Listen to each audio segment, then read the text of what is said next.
तो गाइस कल के एपिसोड में हमें देखने को तो मिल ही गया कि दिग्विजय की अविनाश और विवियन से यहाँ पे बहस हो रही है। और ऑब्वियसली दिख रहा है कि यहाँ पे सेम जो रजत की गेम है, सेम जो बाकी कंटेस्टेंट की गेम है, वही यहाँ पे दिग्विजय की गेम है।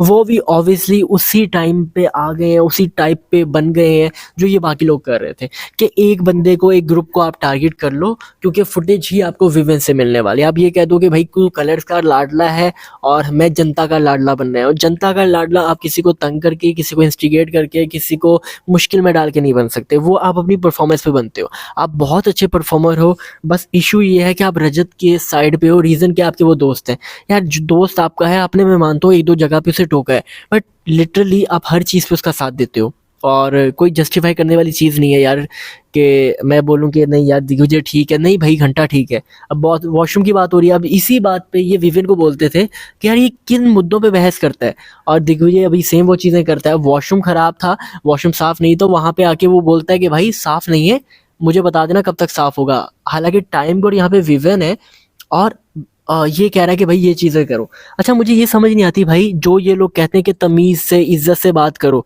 अब जो लहजा था इसका, दिग्विजय का, ये स्पिट्सविला रोडीज जो करके आया है, अपने आप को बहुत ही तुर्रम खां समझ रहा है, तो ये जो इसका लहजा था, मुझे बताओ अच्छा था जब ये कह रहा था कि भाई साफ़ करवाओ इसको, वॉशरूम को, ये अविनाश की ड्यूटी है, जब साफ़ हो जाएगा तो मैंने जाना है। तो अब ये चीज़ आपको एरोगेंट नहीं दिख रही जब ये कहता है कि इसका घमंड में तोड़ के जाऊंगा, इसको मैं इसकी औकात दिखाऊंगा? ये चीज़ें आपको घमंड नहीं लगती? समझिए, ये बताऊँ क्या है कि हम अपने कन्वीनियंस के हिसाब से घमंड को भी देखते हैं। जहाँ हमें लगता है कि यार ये चीज़ हमारे हिसाब से है, तो वो हमें घमंड नहीं लगेगी, एरोगेंट नहीं लगेगी। जहाँ हमें लगेगा कि हमारे हिसाब से नहीं है, वहाँ पे हमें सब कुछ याद आ जाएगा। तो ऑब्वियसली दिख रहा है भाई कि टारगेट एक बंदे को किया जा रहा है, और कोई कुछ नहीं बोलेगा, किसी ने कुछ बोलना भी नहीं है। रीज़न वही है कि बोलने में तो आपको पता है कि सारा ड्रामा क्रिएट हो जाएगा, क्योंकि हमने विलन यहाँ पे विवियन को बनाना है, बट इनको ये नहीं समझ में आ रही कि ये विवियन को विलन नहीं बना रहे, ये विवियन को हीरो बना रहे हैं। जब आप सब लोग एक बंदे पे बढ़ चढ़ जाओगे तो उसको साइडलाइन करने के बाद आप हीरो नहीं बन जाते। मुझे लगा था कि भाई बंदा अपनी गेम खेलेगा, बट ये आके रजत दलाल का चेला बन चुका है, और चेला बनने के बाद ये उसको जो रजत कहता है ये वही करता है, और इसने वही करना है। मुझे नहीं समझ आ रही कि भाई दिग्विजय कहाँ पे है जो हमने रोडीज में देखा था।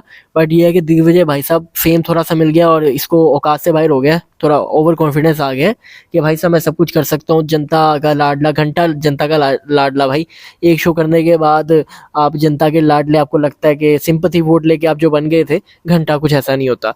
परफॉर्मेंस आपने दी थी, बहुत अच्छी थी, बट ये है कि कब तक खाओगे उस पर भाई, कब तक उसी चीज़ पे चलोगे? कशिश कहीं ना कहीं ठीक कह रही है, सब लोगों की नज़र में वैम्प बन गई थी, बट अब सब लोगों को अंदाजा हो रहा है बिग बॉस में आके कि यार दिग्विजय भी क्या कर रहा है।